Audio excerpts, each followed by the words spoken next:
अरावली पर्वतमाला, जिसे उत्तर भारत की प्राकृतिक ढाल कहा जाता है, एक बार फिर चर्चा के केंद्र में है। लगभग 200 करोड़ साल पुरानी यह पर्वत श्रृंखला दिल्ली, हरियाणा, राजस्थान और गुजरात तक फैली हुई है और उत्तर भारत के पर्यावरण संतुलन में इसकी भूमिका बेहद अहम मानी जाती है। लेकिन हाल ही में अरावली को लेकर हुए कानूनी और नीतिगत बदलावों ने एक बड़ा विवाद खड़ा कर दिया है। क्या है पूरा मामला? हाल में अरावली पहाड़ियों की नई कानूनी परिभाषा को मंजूरी दी गई है। इस परिभाषा के अनुसार अब केवल 100 मीटर या उससे अधिक ऊंचाई वाली पहाड़ियां ही अरावली के दायरे में आएंगी। इससे पहले छोटी पहाड़ियां और टीले भी अरावली का हिस्सा माने जाते थे। पर्यावरण विशेषज्ञों का कहना है कि इस बदलाव से अरावली के बड़े हिस्से को संरक्षण से बाहर किया जा सकता है, जिससे खनन, निर्माण और औद्योगिक गतिविधियों को बढ़ावा मिलने का खतरा है। पर्यावरण पर क्या पड़ेगा असर? अरावली पहाड़ियां दिल्ली एनसीआर में हवा को साफ रखने, भूजल स्तर बनाए रखने,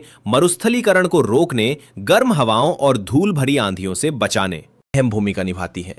विशेषज्ञों की चेतावनी है कि यदि अरावली कमजोर हुई तो दिल्ली एनसीआर में प्रदूषण और पानी की समस्या और गंभीर हो सकती है।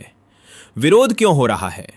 सेव अरावली जैसे अभियानों के तहत पर्यावरण कार्यकर्ता, सामाजिक संगठन और स्थानीय लोग इस फैसले का विरोध कर रहे हैं। उनका कहना है कि इससे अवैध खनन को बढ़ावा मिलेगा, जंगल और जैव विविधता को नुकसान होगा, आने वाली पीढ़ियों को भारी कीमत चुकानी पड़ेगी। सरकार का क्या कहना है? केंद्र सरकार का कहना है कि अरावली का 90% से अधिक क्षेत्र अब भी संरक्षित रहेगा और खनन को लेकर नियमों में कोई ढील नहीं दी जाएगी। सरकार के अनुसार नई परिभाषा से प्रशासनिक स्पष्टता आएगी और संरक्षण बेहतर तरीके से किया जा सकेगा। क्यों जरूरी है सतर्कता? अरावली सिर्फ पहाड़ नहीं बल्कि उत्तर भारत की जीवन रेखा है। अगर आज इसके संरक्षण में चूक हुई तो भविष्य में इसका असर पर्यावरण, स्वास्थ्य और जल संकट के रूप में सामने आ सकता है।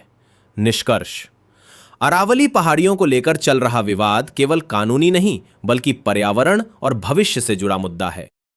जरूरत है विकास और संरक्षण के बीच संतुलन बनाने की, ताकि अरावली भी बचे और आने वाली पीढ़ियां भी सुरक्षित रहें।